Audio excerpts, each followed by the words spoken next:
Se noi prendiamo un foglio di carta, una penna, una matita, qualsiasi cosa che possa tracciare qualche cosa, una riga, che possa lasciare traccia su quel foglio di carta, è un'opportunità che abbiamo noi per andare a scoprire qualcosa di veramente profondo all'interno di noi stessi. Questa cosa profonda che sta dentro noi stessi non è il significato, non è ciò che vogliamo interpretare nel disegno o nella pittura, ma è il modo come noi lo interpretiamo. E quindi tutto va di nuovo a racchiudersi in quella parola straordinaria e misteriosa che è segno. Allora, noi ci poniamo davanti a un foglio di carta assolutamente intonso, bianco, e abbiamo in mano una matita o una penna per voler fare dei segni sopra di esso. Ecco, molto spesso cosa noi facciamo? Prendiamo un'immagine e cerchiamo di replicarla. Però in quel momento noi, se abbiamo veramente uno spirito che ci accompagna, che se abbiamo noi una grande passione verso questo tipo di mezzo di espressione, ecco, noi in quel momento abbiamo una grandissima occasione, che è quella proprio di andare ad aprire una porta e di andare verso quella parte misteriosa e profonda di noi che è il nostro segno, che sarà unico e irripetibile. Per cui se noi lasciamo da parte tutte le sovrastrutture che abbiamo nei confronti del risultato che noi dobbiamo ottenere, quindi qualsiasi tipo di aspettativa, ma ci poniamo davanti solo il cammino che noi possiamo fare mentre progrediamo in quella che è la nostra scoperta di questo grandissimo viaggio che noi stiamo intraprendendo. Ecco, se ci soffermiamo in quell'istante, noi capiamo che la cosa fondamentale che noi possiamo ottenere da questo grande viaggio e da questa grande scoperta che noi facciamo è proprio la possibilità di raggiungere il segno che noi cerchiamo, che è unico e inevitabile, come ho detto. Questo ci porta a riflettere che qualsiasi oggetto che è davanti a noi, che decidiamo di copiare, non è altro che una possibilità che l'oggetto stesso ci dà, copiandolo, di poter riuscire ad arrivare a questa nostra meta. Questo è fondamentale da pensare e su cui riflettere, perché ci dà la misura dell'atteggiamento che noi dobbiamo avere quando iniziamo un percorso di questo tipo. Noi possiamo andare a vedere i disegni, i grandi disegni dei maestri che ci hanno preceduto,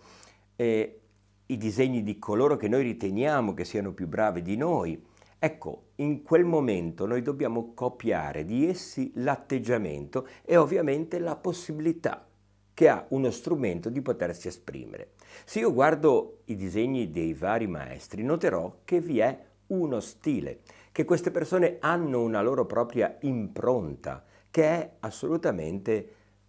unica e straordinaria. Ecco, questa impronta che noi vediamo nei disegni è frutto proprio di quella infinita possibilità che ha il segno, che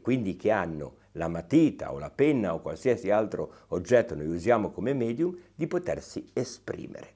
Perché ovviamente se io prendo una matita o una penna e traccio dei segni, se io li traccio in un certo modo, in maniera fredda, oppure prendo una squadra o una riga e proprio traccio la riga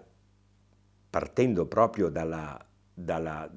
mettendo proprio la penna in modo tale che vada a contatto con la riga stessa, chiunque farà questo gesto come me otterrà più o meno la stessa riga con lo stesso segno che ho eseguito io. Però invece se noi ci mettiamo veramente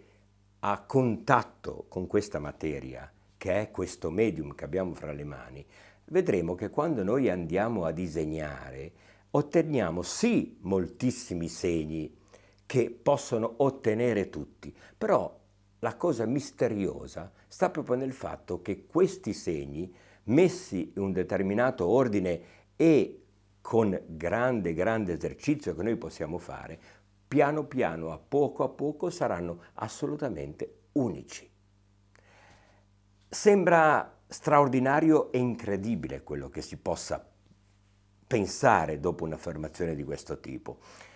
però è così perché le migliaia e centinaia di migliaia e milioni di persone che si sono espresse da quando vi è la possibilità di una documentazione dell'uomo sulla Terra, esse si sono espresse sempre in modo unico e originale. Naturalmente vi è una fase di inizio in cui vi è una certa similitudine fra i segni, perché noi dobbiamo abituare il nostro